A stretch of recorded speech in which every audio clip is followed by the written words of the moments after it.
Hello friends, welcome back to my YouTube channel. My name is Michelle Fondin and I'm the author of the new book, Twin Flame Romance, The Journey to Unconditional Love, available now in paperback, Kindle, and Audible books. If you are currently reading Twin Flame Romance and you have not yet left a review on Amazon, go ahead, write a review. Then take a screenshot once the review is up, email it to me at michellefondinauthor@gmail.com and I will send you a free promo code for the Audible copy of Chakra Healing for Vibrant Energy. Welcome again. If you would like to book a twin flame reading with me, you can email me at michellefondinauthor@gmail.com. You can also link to my website, fondinwellness.com, and the information links are below. Thank you so much for subscribing to my channel and liking this video. Today is daily inspiration for twin flames. Now, I thought about this as I was doing my daily run on the beach. I was actually walking on the ramp toward the actual beach, and it really came to me. Notice the miraculous. That is the theme for today. Notice the miraculous. Oftentimes, especially when I'm infused in nature, I get these like flood of emotions. Like it's crazy when I really realize the awe and wonder of God's creations. Like it is so incredible the way it's so incredible. It's so beautiful. We as humans could never do half as an amazing job as nature naturally does. Nature doesn't have to work at it. Nature develops its beauty via the law of least effort. On this twin flame journey, obviously, it can get really easy to get bogged down in really deep emotions and details and worry and anxiety and ungroundedness. When you really notice the miraculous, it leaves you with a sense of awe and wonder and also gratitude, really. And for me, that is the greatest lesson, is that for me, it's just that those feelings of awe and just the extreme amount of gratitude that comes with that wonder and awe. So for me, there was a couple of things. So first of all, one of my favorite TV preachers, I really don't have TV preachers I listen to, but Joel Osteen. The first thing that came to me that morning was I always check my YouTube channel, see if there are messages or whatever. And there was a recommendation on a video from Joel Osteen, and it was like the season of silence. And if you want, I will go ahead and post the link to that video below, but it was perfect for what I was going through. And what a lot of you are going through is that your twin flame, divine masculine, if you're a divine feminine, is remaining silent. For the most part, for most of you. Joel Osteen in this video really explains how like God has these seasons of silence for you to develop and grow. And that's exactly what we teach and preach about on these twin flame forums, about the area and the time period of separation is about self-growth. So I thought, oh my God, it's amazingly perfect timing. So every single morning, I live in Redondo Beach, California. Now, I'm still amazed with wonder and awe every single solitary time I drive to the beach. Now, I live about a 10 minutes drive away from the beach. Honestly, if I go into Hermosa Beach, it's a lot shorter. It's just that I prefer to go to Redondo Beach toward Torrance. And if any of you are from the South Bay area of Los Angeles County, you absolutely know what I'm talking about. So every morning I run from Redondo Beach toward Ranchos Palos Verdes and back. And I find that it's one of the most beautiful spots in Southern California, Los Angeles County ever. It's a lot more isolated than a lot of other parts of SoCal. And so I really like that feeling of having less people around, but it never ceases to amaze me when I'm driving down Beryl Street toward the ocean and it kind of like goes up a hill and then kind of goes downward toward the ocean, and the hill's not big, but it's just like when I'm going up the hill and I just reach the top and kind of drive a little bit down, I can see the ocean in front of me, and I still, like, my heart still skips a beat every time I see the ocean. I'm just like, oh my God, this is so amazing. And it's just like so beautiful when you reach nature, like if the ocean's not your jam, I mean, it might be the mountains, or it might be a forest, or the rainforest, or snow, or whatever. For me, it's definitely not snow. But for me, it's the ocean. And when I reach that point where I see the ocean, I'm just like, I'm completely awestruck. I'm completely awestruck. I lose all sense of time. I like all my worries go away. It's just so incredibly beautiful. And the thing that I noticed yesterday, so there were two things. The first thing was a video, and I was just like, okay, yeah, there's a reason for silence, obviously. Second thing was driving down Barrel Street, seeing the ocean. The third thing, and I went really early yesterday morning. So I went like at 7 o'clock. So the sun was just starting to rise. You know, it was starting to get a little lighter. And I arrived there right in front. It's called Esplanade. And I arrived to park at Esplanade in front of Avenue C. I was walking toward the ocean. So you have to go down this large ramp or down the stairs. I prefer to use the ramp. But you're walking down this large ramp. And for me, I found beauty in all the people working at that hour to make the beaches beautiful. So kudos to the County of Los Angeles. Redondo Beach, Torrance Beach, and Ranchos Palos beaches are some of the most clean and beautiful and amazing beaches I have ever seen worldwide. They're so pristine, they're so clean. And I had like this sense of awe and wonder and just amazement for all the workers that were doing things like spraying the sidewalks, like power washing the sidewalks, picking up the trash, cleaning the bathrooms. And that's another reason why I like running along that pathway, because the bathrooms are so clean. And so I had this immense sense of gratitude for all the workers that keep the beaches clean, that keep there was a guy sweeping the bike path, like sweeping sand off the bike path. I mean, it was so incredible and so amazing how many people it takes just to keep those beaches clean so you can just feel immersed in nature and not be disgusted by human disgustingness, if you will. For me, it was just like seeing the miraculous of like humans working together to make nature more beautiful, nature being beautiful all by itself. And then like I'm hearing this song, and it's funny because my Pandora, whatever, I don't do Spotify. I don't know why. I like Pandora. Spotify makes you create your own lists. I guess now you don't have to create your own lists. For me, that's just too much work.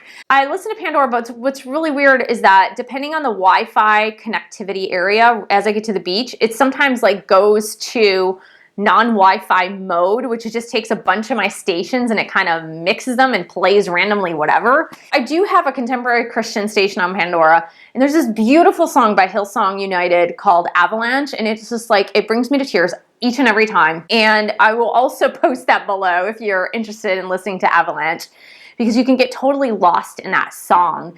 And it's just like praises to God for all the beauty that He's created and all the beauty that He's created in your life. And it's just like all the miracles that have appeared, what God is doing with you and how He's forming you. And it's just that sense of awe and gratitude toward God for creating the miraculous and just keeping the miraculous in your life. So I'm walking down the ramp, watching this scene before me with all these dedicated people cleaning the beautiful beaches of Redondo Beach and Torrance just for me, if you will. You know, it felt like that. It felt like, wow, this is amazing. Like I get this beautiful scenery, clean beaches, and this wonderful walk by sunrise in the morning. It was absolutely fabulous. And I'm listening to the song and I'm getting teary-eyed, and I just have so much gratitude for my life and the blessings and where I'm at in life and you guys on YouTube and my twin flame. And it just brings you to this place of like looking for the miraculous, because we can always look for what's wrong. We can always look for the faults. We can always look for the disruptions in our life. We can always look for the bad things. We can always place our focus on those things. But how often do you really place your focus on the miraculous? How often? Seriously, throughout your day, how often do you actually take the time to place your focus on the miraculous? Because honestly, there are so many things in life that are truly, truly miraculous. And this is actually, it's so funny because I told you yesterday in the video or the day before yesterday that the signs on knowing if someone is your twin flame. So I said in a couple of videos ago, okay, this should be the complete list of signs. And I think it was the video on Love is Blind. Is twin flame love blind? But I have another one for you guys. So we're talking about the miraculous, right? Noticing the miraculous. What is truly miraculous is that my entire life, and if you trace back your life, and if this is a true twin flame connection for you, then you can trace back the steps of your life and find poignant and significant moments that were absolutely positively necessary that God lined up for you to meet your twin flame. I will tell you right now, there are several poignant steps that God took in my life so that I would meet my twin flame in 2018. Like poignant, like if those steps had not been there, I would have never met him. And this is like starting as early as when I was 15. When I was 15, my dad took me on a train trip, my sister and I, on a train trip, an Amtrak trip across the United States. We were living in Michigan at the time. He took us on a train trip across the top. So we saw like Montana, we went to Washington State. We didn't stop in every state. But we went to Glacier Park, Montana. We stopped in maybe North Dakota. I have no idea. I can't really remember it. But we went to Washington State. We went to Vancouver, Canada. And then we went down the California coast. And we stayed in Orange County with my dad's cousin. Now, that was my first exposure to California. I was 15. Okay? And we all know that I moved to California 18 months ago, but since I was 15, I had been trying to move to California. I was obsessed with California since age 15. Obsessed. Completely obsessed. No rhyme or reason. But when I was 15, I absolutely knew I had to live in California. Now, it took me some time to get to California, but that was just one piece that was absolutely positively necessary for me to meet my twin flame. If that piece wasn't there, if my dad had never took me to California when I was 15, there would be absolutely no reason for me to be in California. Because fast forward to 2007, 2006, 2007, around there, I think it was 2007. After I was 15, 2007 was the next time I went to California. So all that time had passed, and the only reason I was in California the second time was because I was doing studies with Deepak Chopra at the Chopra Center in Carlsbad, California. So that was the only reason I was in California then. But from the time I was 15 until 2007, all that time passed, and I never stepped foot in California ever since then. So if my dad had not taken me at age 15, I would have never had a drive to go to California. I would have never had the desire, the driving desire to go there. In addition to that, in 2017, when I made the commitment to move to California within 1 year, during the course of that year, my angels and guides were sending me a billion messages that I needed to move. And California messages, super clear. It was weird because it was not a date that I necessarily picked because of some specific event. It was just that they kept sending me these signs, and it was almost like a push. It was like I felt the pressure inside me and the push that I absolutely positively had to do this. I had no idea why I had to do it when, and the reason when. It made no sense to me whatsoever. There was no job waiting for me, apartment waiting for me, person waiting for me, zero, zilch, nothing. But I had that inner drive. The inner drive of that was a miracle. Now, the circumstances and events around which I met my twin flame, there are a whole lot of other things that lined up in my life decades before for me ever to meet my twin flame under the circumstances which we met each other. Now, I can't share those on camera. Those are really private, meaning that if there are people out there who have ill will, want to, not you guys, of course, but anyone that would be in my circle of people who know me, because I don't want to expose my twin flame on camera, on YouTube. If I give other indications, then other people who might not have the best intentions at heart might put the pieces together. So let's just suffice it to say that California was the big piece when I was 15 years old. Like I said, that is just but one miracle that had my dad never brought us to Southern California, I would have never had the need or want or desire to move here. Like, there would be absolutely no reason. I knew no one in SoCal. I didn't have any exposure to it until much, much later, after age 15. So there really wouldn't have been any particular reason for me to move here. That's just one reason. So like, I guess when I say look for the miraculous, it's that if you can trace back the steps of your life going back 2 to 3 decades or whatever the case may be, and you can really put together there were some poignant events that led to you meeting your twin flame, then rest assured you can really understand and know that that person is indeed your twin flame, because God would have never orchestrated those very specific events to put you in the right place at the right time, so to speak. So look for the miraculous today. Honestly, like seriously, there are too many miracles going on in your life at any given time for you not to notice. And once you notice the miraculous, have gratitude for that miraculousness, if that's a word. Just have gratitude. Like, there are so many beautiful and wonderful and amazing things on earth that all you need to do is open your eyes and notice the most beautiful things that are around you. And sometimes those beautiful, wonderful, amazing things can come in just little shapes and sizes, if you will. I get super excited when a barista makes little designs in my coffee cup. That to me is miraculous. Because for someone who is a non-visual artist, I don't know how people can do that stuff. I can't draw stick people.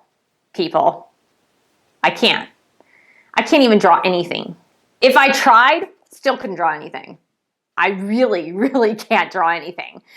Or decorate a cake, for that matter. I mean, I can put block letters, people's names. But other than that, no decoration skills, no visual arts skills. For me, the miraculous, someone makes a little design in my coffee cup when they're making my cappuccino. Amazing for me. For me, that is miraculous. So look for the miraculous in every day of your life, every moment, every second, every hour. Look for something miraculous and have gratitude for it. Thank you so much for joining me. Thank you for subscribing to my channel below. Hit the bell for notifications.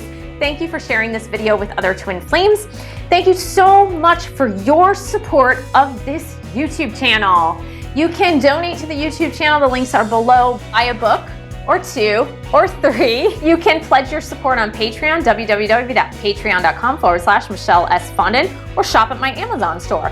Thank you so much for joining me, and I will see you in the next video.